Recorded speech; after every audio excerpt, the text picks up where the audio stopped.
what if we just like for an experiment for like 20 minutes a day, we just sat in a calm, quiet room where like evidently you obviously don't actually have to act immediately. So like, what if we just didn't act for a while? Just try that for a while every day. And it turns out when you do this, you notice that you're the little kid with the controller that you think is playing the video game, and it's like not plugged into the TV.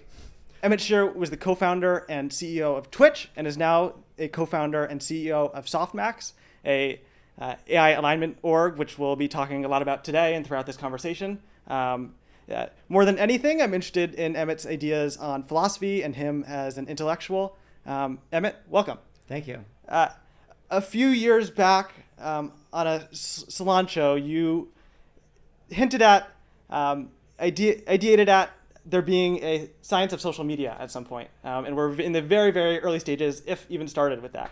I'd be curious if you could take that lens and think about the differences between Twitch and Twitter as social media platforms. Yeah, I mean, I think that we increasingly do have a model of social media as a science. Okay.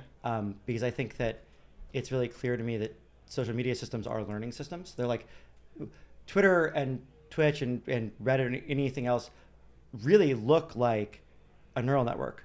Like you have nodes, you have information flow, you have like, like activation, connectivity, like the system changes and moves over time. And so I think we are on the verge of like building actually like strong scientific models based on analogy to how learning systems have these trajectories in general. And it's not a neural net, it's not a brain, but it is like that. I think if you think about it from a learning systems perspective, the difference between Twitter and Twitch is pretty clear, which is that Twitter is it's a homogeneous network. Like every account produces and consumes the same kind of thing. Mm-hmm. So it looks like kind of like a traditional neural net in a way. Like you have these nodes, which are accounts. The nodes produce signal, which has used to go out according to the following graph, now goes out according to a learned soft attention over who this is, who should be paying attention to this. Sure. And those things then propagate, either by being riffed on or quote tweeted or responded to, and the signals that resonate go. It's basically that's like a pretty decent description of a normal neural net. Twitch, by contrast, looks more like Hebbian learning, right? So it's like fire together, wire together is the Hebbian learning thing, where if you're online at the same time as a streamer you're more likely to form a bond with them. And then if you're online, and then you're more like that makes you more likely to adjust your schedule to be online with them in the future. And the streamer is pulled not by an individual person, but by the aggregate of the people. When their audience has time, they tend to want to stay in sync with that. And so the whole system is this like fire together, wire together, where the information moves in accordance with a Hebbian learning process instead. And there's always a way to sort of see, to go back and forth. But I think you see one of these systems like an asymmetric Hebbian process, and one of them is like a sort of a standard spiking activation system. And I think like the implication of that is if you go look at Twitch, I think the other thing is that Twitch has a much harsher penalty for connectivity. So where Twitter has a low sort of like graph complexity penalty, like the fact that lots of people have seen this, that it has lots of commentary going on, mm-hmm. basically unlimitedly drives more reward. On Twitch, as you have more engagement, the incremental engagement starts to degrade in value because you can't talk to everyone. You can't engage with everyone. The chat's going too fast. Okay. You lose some of the qualities of the smaller rooms that people like. Yeah. And so there's this, you'd call it an auxiliary loss or something, right? There's this counter pressure that an inductive bias that Twitch has towards smaller channels, which are phase clustered. So it's clustered by like what you co-activate with, not by what you decide to propagate. Like you as a viewer don't decide which parts of the stream to pass on. Mm-hmm. You just choose what to co-activate with, and that's what gets boosted is based on your showing up to watch boosts the channel showing up boosts your engagement, and there's kind of this two-sided. It is the fact of the engagement, not the content being passed. It's like in Twitter, it's like you're choosing which neurotransmitter am I emitting, whereas on Twitch, it's just like you're either active or you're not at the same time. So taking that perspective of neural networks or whatever, if like this, maybe narrowing down, what would like the axioms of like the or various dimensions of like a social media platform, if there was like more of a science, like how would you compare and contrast them?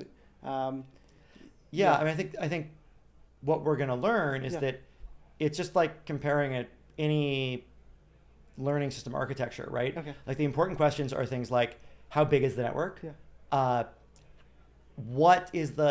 How many bits of information transit the boundary, and what's the dimensionality of the information transiting the boundary? Okay. What's the reward function? What determines whether signals propagate or not? Which is like on Twitter, it's like likes are and replies are kind of like a reward. Sure. And what you'll and like the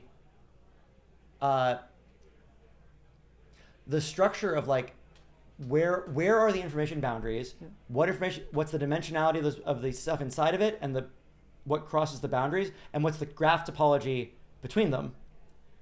Basically, just like that is, if it is the same in that way, it will be the same. Okay, I follow. Like it's the same. That's what matters about a social media network at some level. Okay.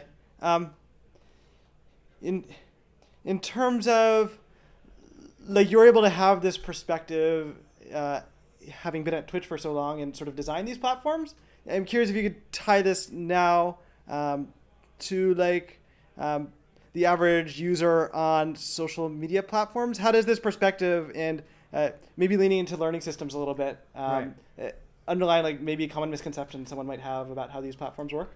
Yeah, I think people have this tendency to be mad at the users or the advertisers or the people running the service, and the things they're pointing at, people's bad behavior or like the service is being good or running a good moderation or bad moderation or whatever. Sure.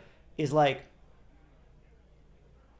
that's downstream. Like the thing you're mad about on Twitter is actually just the like core thing that they show you the stuff that you're more likely to engage with. That's as long as that's happening, everything else will the thing you'll see this. Yeah. As long as that's happening, plus some of the other things about the architecture, you'll always get the same result. Yeah. And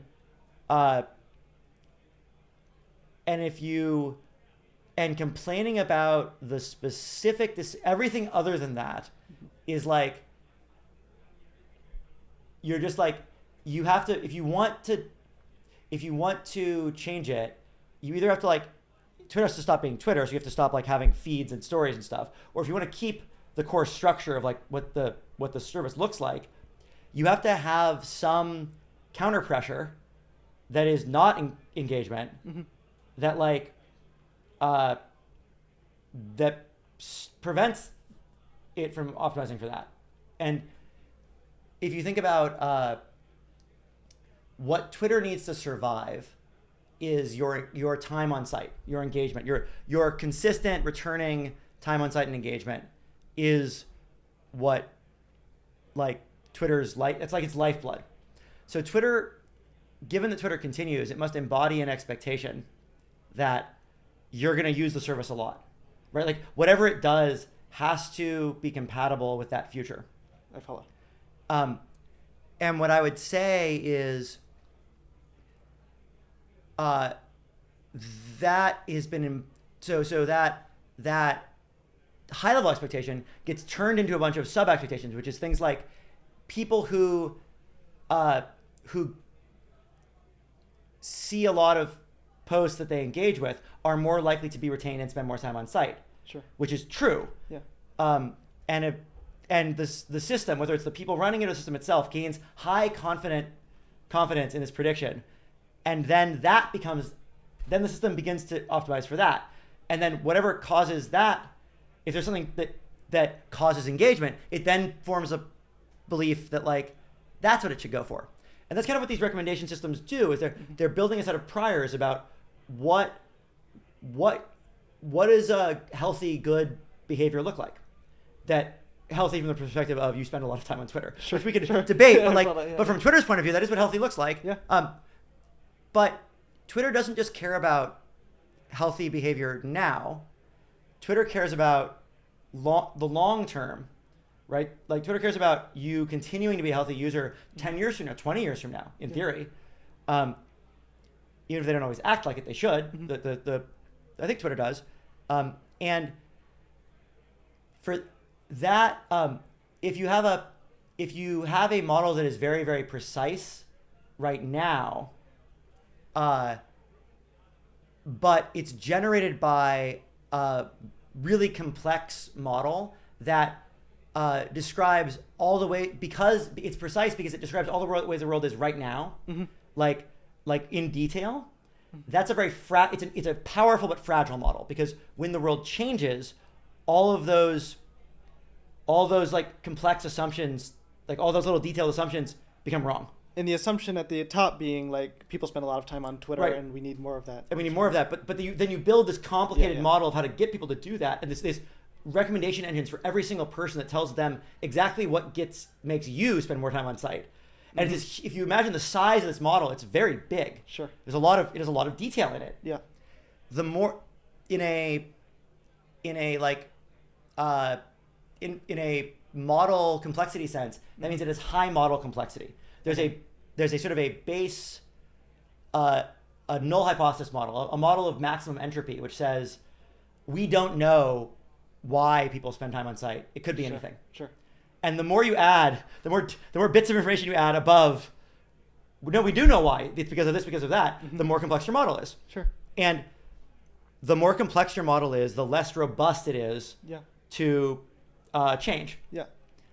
And so when you look at how they optimize recommendation engines today, there's no countervailing term for complexity. They don't penalize the system for treating you differently from other people. Mm-hmm. They don't penalize the system for having a complicated model of you rather than a simple model of you. They don't penalize the system for having high degrees of variance in which content gets viewed, which is another form of complexity in the system. Is like the null hypothesis is everything should be viewed the same number of times. Mm-hmm. The more inequality you have and the higher your Gini coefficient on like how popular content is, the more complex your model is. Okay. And so there's no penalty against, basically the complexity penalty wants to push you back towards the uniform prior on every dimension. Okay. And no one does. Like this is, we whether in the economy or as we manage the economy or as we manage individual companies, we don't push back on complexity. We treat accuracy as an unalloyed good. And to some degree, this is a hard trap to escape, because if you optimize for accuracy and complexity and I optimize for accuracy, mm-hmm. I'm going to win in the short run, and the network effects mean I win in the long run. That is sort of true. But at some point, you get big enough and powerful enough as a company that like you can afford some mismanagement. Like Twitter has gone through some mismanagement. It's gone through periods where it hasn't, and yet they're still here. Mm-hmm. So clearly they don't have to squeeze every last drop of complexity, like accuracy, out at every moment. Sure. Which means a wise Twitter would spend that slack on cooling, on reducing its complexity, and allowing some drop in accuracy. Mm-hmm. And for you as a user, what that means is, if you want to reduce you should do this. You have control over this in your individual life. Yeah. What does reducing complexity look like? It means like not moving your engagement prior away from I want to consume the most popular content, mm-hmm. and towards I want to consume all content approximately the same. Okay. And not those are two extremes, right? One extreme is I only consume the very most popular content in the world. Yeah. And the other extreme is I consume literally at random. Those are both bad. You don't want either of those. Sure. But move away from I try to consume the content that is the best. Yeah. The thing that just purely based on what is, and add some regularization pressure towards consuming stuff that is less popular, whatever signal you're using, Okay.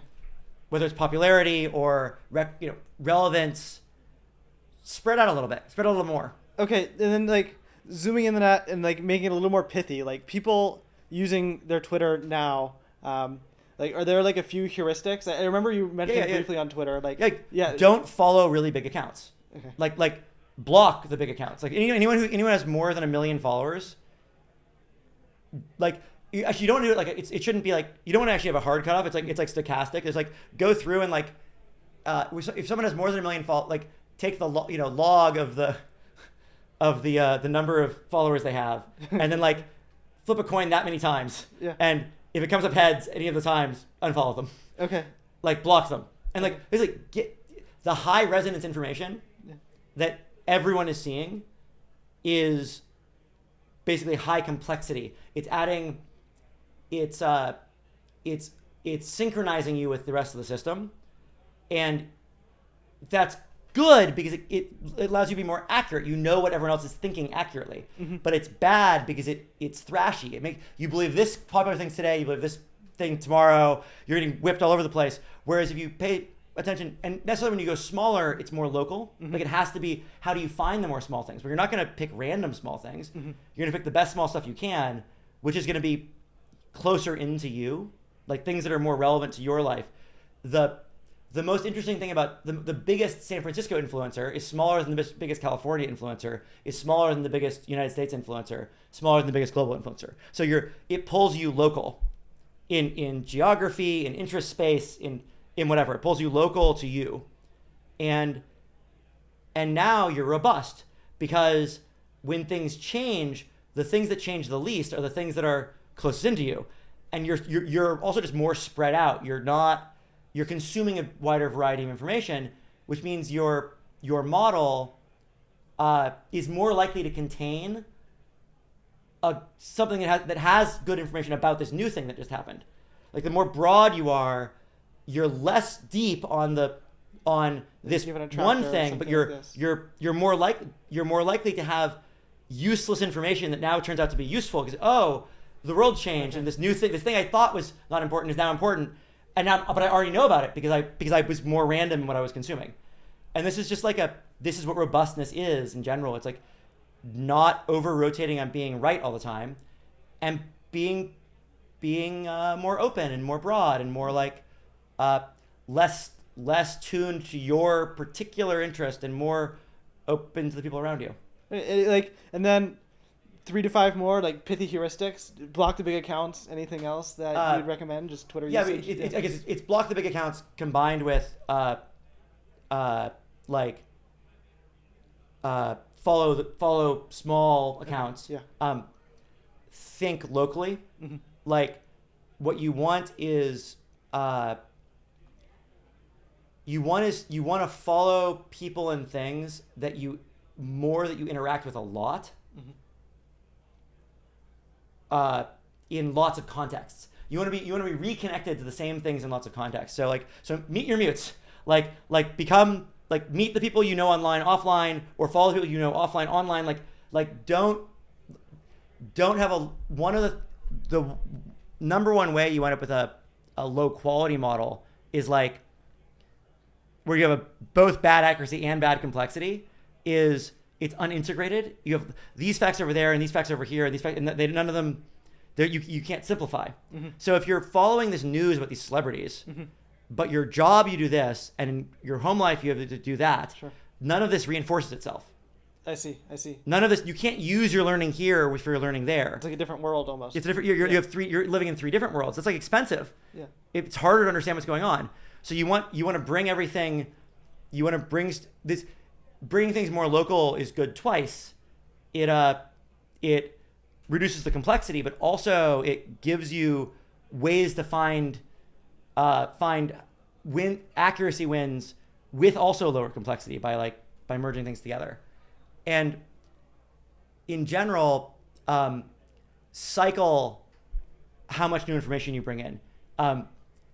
When you want to make a strong piece of steel, you go through a process called annealing, where you heat the steel up a lot so that the iron atoms can move around freely, and it moves into a lower energy, like that allows it to sort of jiggle around and like move to a better configuration.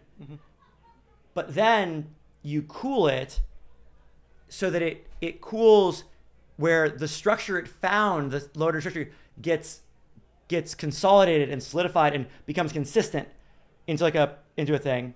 And then you heat it up again. So from this new solidified structure, you heat it up again. What this looks like in your life, if you want to do annealing on your own experience, is like, use Twitter a lot for like a month, and then don't use it for a month. And then you like this idea that you should use it a consistent, prudent amount is actually wrong. Use it a lot, explore wildly, like really heat the system up, like allow yourself to like learn new ideas, listen to new people, and then like stop the input for a while and try to sort through it, try to figure out what do I actually believe, what am I keeping, what's important to me, and then heat the system up again from this new place where you've considered, heat it up again. And so you don't want to, if you run too hot too long, you'll melt. And if you don't get enough new input for too long, you'll freeze. Sure. And this is true for physical systems, and it's true, I mean, it's not literally in the same way, but like it's true for people too. Okay, to take this more physical then, still thinking about Twitter, but this is my first time in San Francisco. I've been like consuming San Francisco sort of content for the past few years, exposed to the culture. I'm curious how you would think about SF culture mimetically, and like what are the different dynamics? How does Twitter fit in this? How do founders fit into this? How do VCs fit into this? How does small subcultures like the rationality community fit into this? So San Francisco is a gold rush city. San Francisco is founded by people in a country, in a gold rush country. So the United States was founded by people who were relatively risk-seeking and optimistic.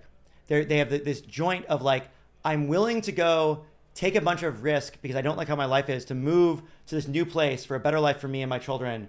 But I'm optimistic enough to think that like there's two responses to things not going well. One is to hunker down and try to protect yourself, and the other is to leave. And the people who came to America, and leaving is the optimistic response. I can do better. So America has this bias towards both towards risk-seeking and optimism. And San Francisco is a gold rush town it's literally from the 49ers in America. So it reconcentrated people who, when they heard they might be able to become rich by going west to San Francisco and like digging for gold, they like decided that was a good idea and they went to go do that. And some of them succeeded, some of them got rich. And the water rights and all the forest stuff, that's also gold rush. And so it is DNA. San Francisco is a city that believes the future is bright if you are willing to take a risk and like go venture into the unknown to the frontier. That's like the United States is that kind of a country, and San Francisco and California in general, and San Francisco in specific, the Bay Area in specific, are like the most concentrated America of America in that way. Yeah. America has other attributes also, but like in that America's aspect in that way, this is like maximum America. And we've learned we've been positively reinforced for this point of view repeatedly, like since the 1850s. Like it's been it became the center of like a bunch of like further mineral rights rushes and timber rushes, and then it was the center of a lot of like shipbuilding and a lot of industry, and then we had the kind of the 60s and like it's like this, it's the same idea though. Where's the new frontier? I don't know. Let's go take a bunch of LSD and like find the new psychic frontier. What if I took a lot of risk and just assumed everything's going to turn out well? That's like kind of like let me just like dose myself with like very high doses of these like very psychoactive drugs and heat the system up a lot. And like, it'll probably be cool. It's gonna be good. Not an accident that this happens in San Francisco. And then we get the 60s, you have like Silicon Valley and the semiconductor industry, we get reinforced again, and software and the internet. And like, we just keep getting told by it keeps working. Like, it turns out like, not for everybody, but it's a gold rush. A lot of people fail, but the people who succeed, it works really well for. And it's a culture. So it's a culture that is defined by this like deep belief that flourishing is dependent on risk-taking, optimism, and that it's not zero sum. The way you get rich is not by winning a game that exists. It's by going and striking big in a game, in the new game, whatever the new game is. Go win there. And this is why, by the way, crypto was never a great fit for San Francisco, because the way you get rich in crypto is by getting other people's money given to you. Like, crypto doesn't generate money, it transfers money. And that's a much better fit for like the East Coast, like New York. It's finance. It literally is a finance product. Specifically, it's a finance, for the most part. Bitcoin has a lot of New York stuff, but specifically crypto is a finance product that's about, it's basically a Ponzi scheme. Most of it's like a Ponzi scheme. Not Bitcoin, but like most of crypto, which is why it wound up mostly in Florida. The birthplace of Ponzi, Mr. Ponzi, who invented the Ponzi scheme, was also Florida. The cultures don't change. People are just get reinforced for something, and they get good at doing that thing. So what that means is that people actually are they're very free with sharing ideas for the most part, and very free with like helping each other and paying it forward. Because the pattern of success is it doesn't matter if you exchange gold digging tips with the other gold digging person. I follow. Like, wherever, it's what matters. Is your mind good? The fact that he's digging better in his mind is not going to change whether you get rich. So if you exchange it, it's good for both of you. So generally speaking, there's this attitude of like, yeah, sure, whatever, who cares? Like, I get a little jealous if you're like literally digging in the same place, but otherwise, who cares? And in fact, I'm happy to exchange information. And more than that, like, I'm going to get rich in one big swoop where I'm going to have my big gold strike. I'm going to have my big company. I'm going to have a big moment of success for striking it rich on this new frontier. And from there, I kind of like can be like an aristocrat. Like, it's not like in finance, you're on this track where you're like growing. It's about compounding every year. Gold rushes are not like that. It's like nothing. I'm rich. It's very monotonic, right? Like it's very sigmoid. Yeah. And it's very like a epsilon function, like a what's it called? The step function. It's very step functiony. Sure. Not smooth. No accident. Computers were very step functiony. Digital people. Very digital. It's a very digital place. San Francisco is full of people who want to think about things in terms of you are rich or you're not rich, because there's kind of this thing where like some people are like got rich and some people are just like not the ones who got rich, and the middle is like weirdly kind of empty. Now the not rich, if you work in tech, is getting compared to most places has gotten quite rich, but there's still this gap between like I was successful in early or not. And as the big companies have gotten bigger, this is less true. Some of the culture has gotten changed by the fact that you have these big successful companies like Google and Amazon, or not Amazon, not Google and Facebook and Apple or whatever. But that's like the heart of San Francisco culture is like everyone's excited. When you tell them about your crazy new idea, they're excited for you because that's what success looks like. And they're always on the want to hear about the new frontier. They're interested in novelty. It's like incredibly novelty seeking, because that's they need to know where should I go dig my gold mine next. Sure. And it becomes this burned in habit. Even if you aren't looking for a gold mine, you just like assume it's important to know where the frontier is, where might be it's just like interesting. Yeah. Okay. I don't want to go into AI too much, but me trying to sense make it, one thing that comes to mind is the talk of like existential risk, AI, and how that works into the picture. I'd like to tie this in with the San Francisco culture and AI. Some arguments against AI existential risk go about saying like sort of psychologizing, saying like civilizations have a tendency to think existential risk will happen. Do you have any thoughts about this take in terms of like how do we think about our own psychology when we're thinking about these big problems like existential risk? Yeah. So San Francisco has this other undercurrent, this other part of the culture. I was sort of talking about the tech culture. That's that I was describing is that its nature is a gold rush town. Mm-hmm. San Francisco, what is also, it's deeply. It's not Christian exactly, but it's like Unitarian Universalist. Like there's this. When did this happen in the city? I think it's been true for like a very long time, that like, America was a Christian country, Mm-hmm. and the brand of Christianity that San Francisco picked up is the one that's compatible with high variance, right? We like variance. We want lots of variance. Sure. And the brand of the Christianity that's compatible with this is like Unitarian Universalism, which says, however it's all acceptable, as long as you're a good person. Like there's no one way to do it. It's very embracing of variance in how you express and see your faith. Mm-hmm. To the point where you could almost say there's like no rules at all. Sure. But there is a rule. There's this idea that you're supposed to be a good person. But in a way where it doesn't really give you any rules to follow to do that. Like you're supposed to like make up your own rules. And like, if you look at San Francisco and sort of like how it relates to morality, Mm-hmm. I would say it's a very anxious city. It's a city that like really believes it's important to do good, Mm-hmm. but isn't quite sure what that means. Sure. Like it's trying, but like it's like a little bit like you're always the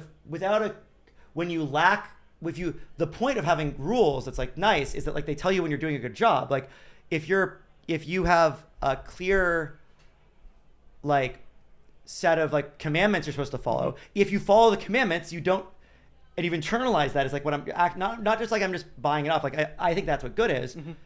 Now you have like you have this external sensor to tell you if you're doing a good job or not. You know what it looks like. Mm-hmm. And San Francisco kind of like wants you to follow your inner light, which can create a lot of, it's very beautiful, and like when it works well, it's really good. But like it's also like really hard, and like most people are it creates a lot of anxiety. It's fundamentally an anxious thing to do because you're never really sure, am I following my inner light or not? Yeah. And so when you apply this to AI, we're like out there on the frontiers trying to like figure it out, but we're like really worried that like maybe we're not doing a good job, like that maybe this is the whole. It's a city. We have power is very much in our shadow. It's a city that craves power. San Francisco is a city that's entirely about power. Mm-hmm. People come here, to get rich, but like, if you really wanted to get rich, you stay in New York. Mm-hmm. They come here because they want to get rich in a way where you have a lot of freedom, you have a lot of autonomy. You don't have a boss. No one's telling you what to do, Sure. and like, and increasingly where the gold rush wasn't quite like this, but everything since that was, where like, you get to control what the future is like, especially since the 60s. Like it's about, I want to put a dent in the universe. I want to put a dent in the universe. I want to help. I want to make a difference. Mm-hmm. What you're saying is, I would like the universe to be different. And please give me the power to make it. I would like the power. I would like power to change the universe. Me change the universe. I think that's a beautiful thing. I think that the only way, all change is not improvement, but all improvement is change. And if you want to make the world a better place, at some point you have to wield some power. Mm-hmm. That's just like part of how it works. Sure. And I think it's a beautiful thing that people in San Francisco earnestly do want to make the world a better place, and are willing to do a lot of work to get the power to make that happen. And I think that power is intrinsically fun to exercise, and that people like it, and that's also part of why we want this thing. Like I like being able to. It feels good for you to do the thing, not just for someone to have done it. Sure. Like, yeah. And when you don't acknowledge that, and you say like, oh, like power is like really dangerous, it's corrupting, I don't want it. but then you keep acting to get power. What you've done is you haven't gotten rid of the problem of the power. You've shoved the problem in your shadow where you can't see it. And when it comes out as this anxiety, it comes out as this, I don't know what good looks like. I'm supposed to figure it out for myself because I'm supposed to, and I care a lot about it because I care a lot about doing this thing, doing good. And like, and now I write things into my set of rules about what makes good action for an AI that includes things like helpful, which I think is a great thing. I think a lot of my friends are helpful. Sure. And honest, and I strive to be honest, and I think a lot of people, I think it's a thing I value in people I interact with. And harmless. Harmless means without power, effectively. Harmless is what you call someone who is weak. Sure. It is not a compliment. If you describe your friend as harmless, oh yeah, go on a date with that person. They're harmless. Hire them. They're harmless. That is what you tell someone. That's a way of telling someone this person is not competent. They're weak. They lack power. And we praise that that's a virtue along with honesty. Honesty is a real virtue. That's a fake virtue. That's the virtue of someone who doesn't believe you would only write that virtue if at some level you felt there was something wrong with power, intrinsically wrong. Not just when it's used badly. Obviously, bad use of power is bad, but there's something intrinsically wrong with power, and there isn't. Power can be used for good, and power used for good is good. It is that is nobility is the wise and just use of power for good, and there's also bad, and it is also true that power has a corrupting tendency, and then if you're holding power, you need to be very aware of that, and you need to be careful about how much power you hold and for how long and in what context. The fear about power is not wrong, but no, you can't be noble if you don't embrace power.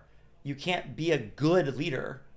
You can't be a good leader of the world, of your life, of your team, of your family, unless you embrace your own power in that role as leader, as someone who is changing the world, who's putting a dent in it. And that is a problem at the heart of a lot of what goes on in AI, and I believe. Like, if you look at the AI culture, everyone in San Francisco feels it. Unless you're stupid, you know that AI is like potentially dangerous. Like, it's obvious that it's an incredibly powerful technology. Sure. Obviously there's potential danger. What do you do about that? Those are all I think some people have noticed that when we try to do something about that danger, it's often worse than the disease. The cure is worse than the disease, and they could be right. I'm not trying to prescribe what to do about it. I'm just saying, if you're not an idiot, holy shit, this thing is powerful. Power can be used for good and for ill. Okay, well then it's dangerous. Cool. And people's reaction to it is to either be very anxious about that and constantly be trying to seek safety through control, or which is I think most of the safety and alignment initiatives are safety through it's dangerous. Let me put a bunch of tie it up, put a bunch of boundary on it, put a bunch of chains on it so it's safe. Put it in a corner, keep it in the corner. Could work, sometimes that works. There's also EAC, which is, this is really dangerous. Cool, I'm gonna repress that. I'm gonna say, no, it's not. I don't wanna think about it, I wanna see it. I don't wanna see that this is dangerous. I'm just gonna say it can't come out any way but good. It's always good. Okay, man, sure, whatever you say, but it helps you sleep at night. But obviously it could be good and it could also be bad. That's another very common response in San Francisco, which is shove it in the corner. And ultimately, I think those correspond basically to reactivity. They're both different kinds of reactivity, which is, I don't want to say that. They can be reactive. You could, for wise reasons, decide this isn't the kind of thing that you should care. No, actually, it is okay. No, it's gonna be fine. Or no, this is the kind of thing you have to fix. You could be right. My argument would be, this is so new and there's so much Knightian uncertainty, which is unknown unknowns. Anyone who tells you they really know what's going on is wrong. Sure. The details are obviously unknown. That EAC is fails the Knightian uncertainty test. You don't know that. You don't know it's going to be safe. It could be bad. And the control reaction, the anxiety is maybe fair. The anxiety is maybe the real. That fear is telling you something, but reacting with and therefore I'm going to try to make it safe, to make it provably safe, or like to create a set of universal rules that will make sure everyone is safe all the time. That you can't possibly get that right. You don't know. And so I think the only thing the attack we're taking with Softmax, I'm talking my own book, but like I did it because I think this is the only plausible way to do it, is like start small, figure out how you could measure whether it's going well or not, alignment in a toy version first, and then in a bigger thing that's more realistic, and a bigger thing that's more realistic, until you get to things that are more human scale, and eventually bigger than human scale. And that's how you want to go build the Golden Gate Bridge. First, try building some bridges across like a creek. And then try building some bridges across a bigger river, and a bigger thing, and a bigger thing, and experiment with new things, and have a bunch of bridges fall down at a scale where it's safe for them to fall down. And eventually you'll start to get a science of structural engineering. You'll start to get a science of structure, material science, and you'll learn why some things fall over and some things don't. And you'll at least have heuristics that scale to a certain degree, and you'll be able to quantify as you do more of it the how much you can trust the heuristics and in what dimensions. And then if you do that kind of thing, there's a chance when you build the biggest bridge of all time you've never built a bridge at that scale before, that it stays up anyway. Not that the Golden Gate Bridge was that, but like some bridge was at some point the biggest bridge of all times at all times. Sure. And a lot of those times those bridges don't fall over because we have a valid science. But you don't get valid science by sitting around theorizing. You get valid science through a combination of theory and empirical work. Trial and error, something like that. So trial and error also doesn't get you it. Okay. It is, you have a theory and you do experiments to test your theory, and then those experiments teach you something, and you make a new theory, and you get new experiments, a new theory, and you climb this ladder of theory and experiment until you have a theory that is predictive of things you've never done before. Okay, interesting. Right? And that's what a good theory doesn't just predict what you've already done. When you use it to predict new things you've never seen, it still works. Sure. And if you have a theory where it works, even where that happens a lot, and now you can have some justified faith that this thing's going to work. Yeah. But as far as I can tell, it's the only way to have justified faith. So if you come to me and you tell me you care about AI alignment, and you cannot give me a experiment, a provisional theory, and a set of experiments you can do that will either validate or not validate that theory, that will lead to a better theory and better experiments. If you can't give me that spiral, you're not serious. Your thing can't possibly lead to the kind of problem the kind of solution we care about. And I think that unfortunately most of the things people look at don't have a falsifiable theory. Like they don't really have a theory that could be tested. They have a practice that could work. Sure. Which is like, it's the difference between chemistry and baking. Baking is just applied chemistry, right, in a certain domain. But when you're baking, you will never learn why gluten does the things it does. Why do you'll learn you need acid in these contexts. Why do you need to add acid to your baking thing, or it won't work? You have to at some point start to theorize about things that are much more general than this direct thing you're doing. Yeah. Even if all you ever want to do is bake, there's a limit you hit without a broader theory. And so you want to align learning systems that, not just these ones, but their progenitors, and like this really complicated thing. You need a general theory of learning systems. Could you define learning systems? Yes. Anything in the world, so I know it's vague, but like you can see stuff and like persists over time, like objects, like microphones and chairs and humans, and some of those things, when you try to predict what the behaviors, the future behaviors of those things, you have to take into account what they're observing now.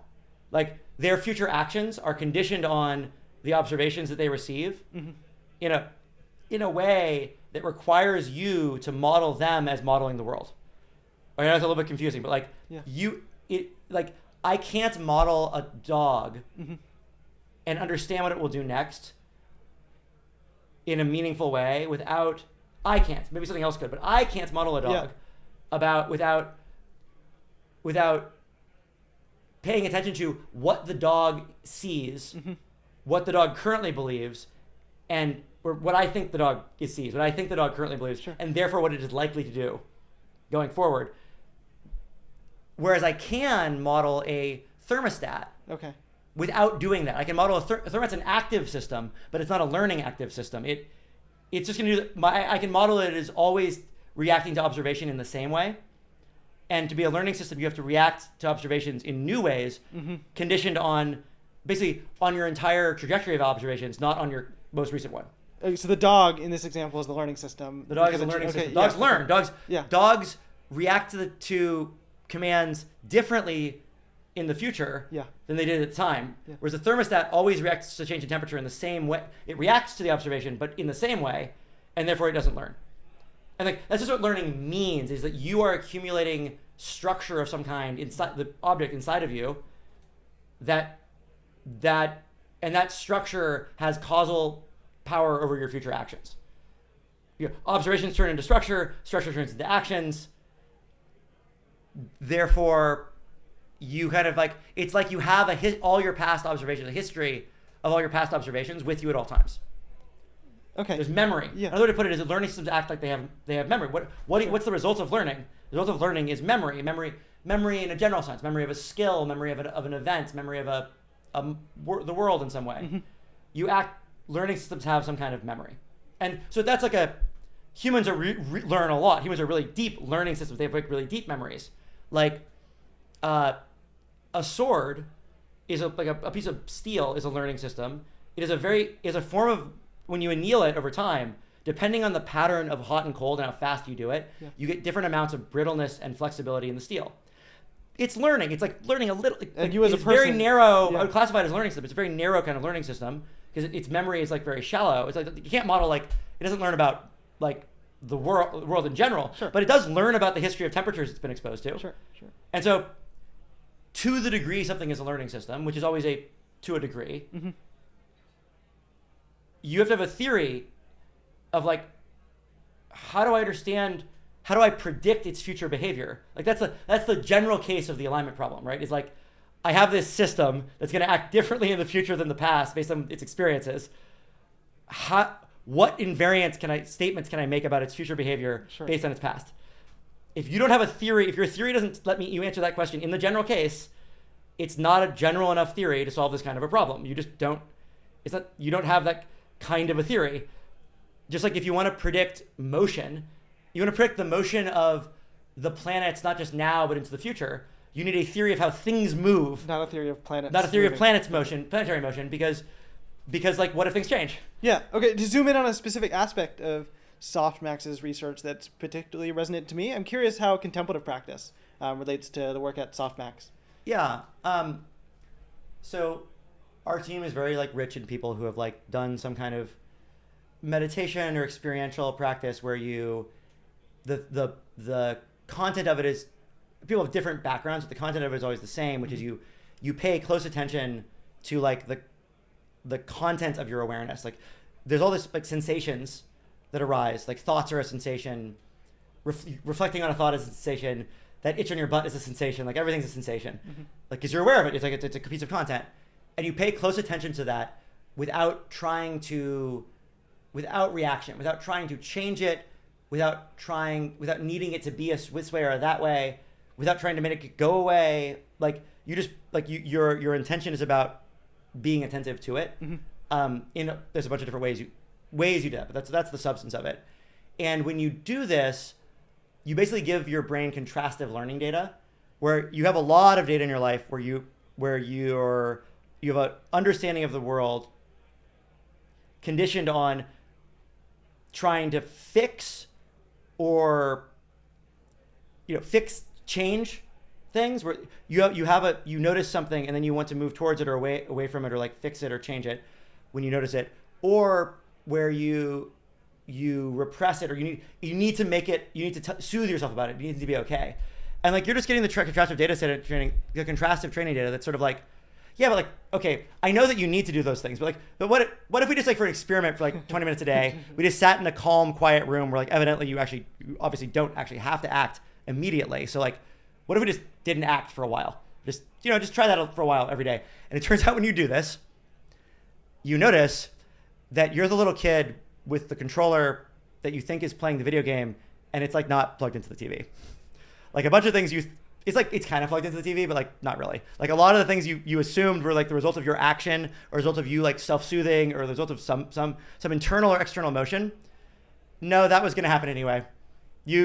Nothing you did make any difference. It's totally, that's just fine. And the result of that is that you notice that like basically your world model gets a lot sharper. Mm-hmm. You realize that like some things I do really do matter. Like it is important that like if I don't do that, this result really won't happen. If you're sitting on your ankle and it's starting to fall asleep and you just keep sitting on it, it's going to hurt more and more and more until it doesn't hurt. And then it's going to get really, really numb. Like that's not in your imagination. That's like you aren't theorizing incorrectly that those things are going to be conditioned on your actions. But a lot of stuff isn't like that. A lot of stuff, if you don't do it, it's totally fine. And when this realization goes really deep and you start to notice it not about direct, sensation stuff like, itches or whatever, but you start to notice it about like ideas you have about like, I need to take care of making sure that person shows up on time or they won't show up on time. Mm-hmm. Have you tested that theory? Do you have any contrastive training data about what happens if you don't make sure? I need to soothe this person's emotional hurt. I need to drive myself with anxiety or I won't do the thing. That might be true. Have you tested the theory? Some people do need to drive themselves that way. Sometimes, at least without other motivation. Have you tested this theory?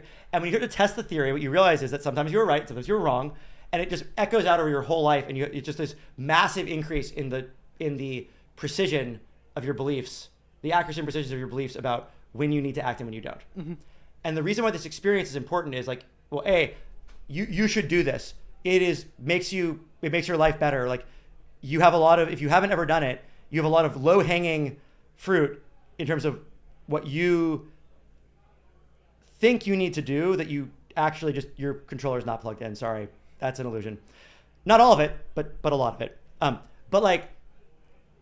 But the important thing, meta thing about noticing this is that it's possibly very competent and very, very effective while totally diluted. Your beliefs about things that are not directly tied to your actions and your future observations can support almost arbitrary levels of delusion. If it's not in the loop, the trajectory that you go on over and over again, mm-hmm.